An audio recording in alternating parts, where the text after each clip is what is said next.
Welcome back. Several former federal employees fired as a result of the Trump administration's widespread Department of Government efficiency workforce cuts are expected to attend President Trump's congressional address tomorrow night at the invitation of Democrats. New reporting from the American Communities Project looks into just how far-reaching these mass layoffs and their economic consequences could be. The American Communities Project's director and founder, Dante Chinni, joins me now at the table. Dante, it's always good to see you.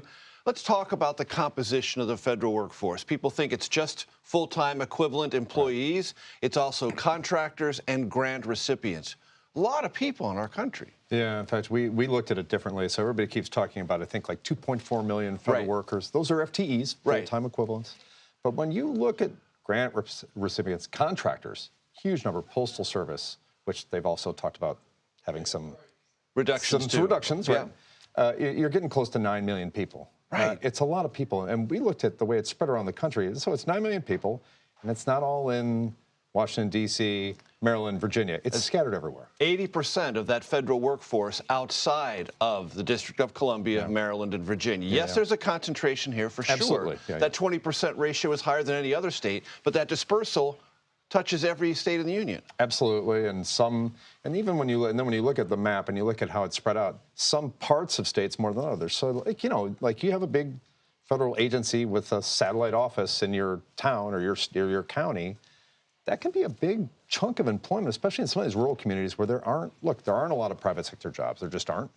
The state, federal, state workforce, local workforce, and federal workforce, big employers, and you go to some of these communities, you whack out 20 jobs. Those are jobs that are not, it's not easy for people to find Dante, work. we had an economist on this program last week talking about 1,000 IRS agents to be fired in Kansas City. Now, it's not a rural place. That's not an economically strapped place, but 1,000 employees like that makes a big difference. Well, think about the way we would report on this if this were a plant closing, right? Like we report, well, plant's closing, hundreds of people are going to be able to work. This is a major impact on this community. That could be happening all around the country, little big things like Kansas City, drips and drabs, smaller places, but big impacts. And, of course, that is part of the counter-narrative. Those who are supportive of the Trump administration's efforts say, well, hey, wait a minute. Yeah. The federal government's never trimmed or rarely trimmed the way the private sector has to go through realignments, reorgs, things like that. And so finally it's your time. Right. Yeah, there might be some truth to that. I do think that everybody feels that the federal government needs to be watched a little more closely. You need to remove redundancies. Some redundancies are in the system for a reason, right? Federal government, just remember this, I would say to those people, like, companies make cuts because they're not making the same money they used to. Have to be responsive to shareholders if they're publicly traded. Or if I'm from around Detroit, the auto industry. We just don't need people to turn bolts because we have machines to turn bolts now, so we don't need as much as we had before. But this is the federal government. I know that people don't like the fact that it is so big, but its mandates aren't getting any smaller in terms of what we're asking it to do.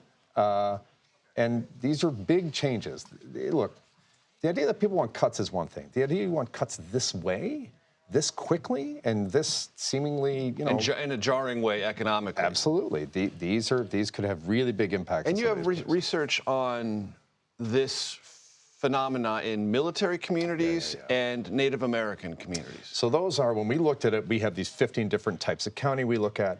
Every type we look at least 2% of the workforce are federal workers, at least. That's a lot. I know 2% doesn't sound like much, but we're talking hundreds of thousands of workers, right? But in the places we call the military posts and these Native American lands, you're talking 7% of the workforce, 8% of the workforce. These are big numbers. Yeah. And you see even, all right, so we're not going to cut all these people. We're going to cut half. That's a lot. It's a lot of people. Is there a political breakdown here that you found that might be counter to what people might assume? So the one thing that we think is interesting when we looked at the data, when you talk about the percentage of workers in the federal workforce in one way or another, the big cities, which are places that vote heavily Democratic, are actually on the lower half of the 15 community types we looked at. They're still a number, but they're down toward the bottom. Some of these, it's these rural communities where, frankly, there aren't a ton of private sector jobs in some of these places because of what's happened to small manufacturing and other things. Like, these are places that vote Republican, that are rural, that could get hit pretty hard.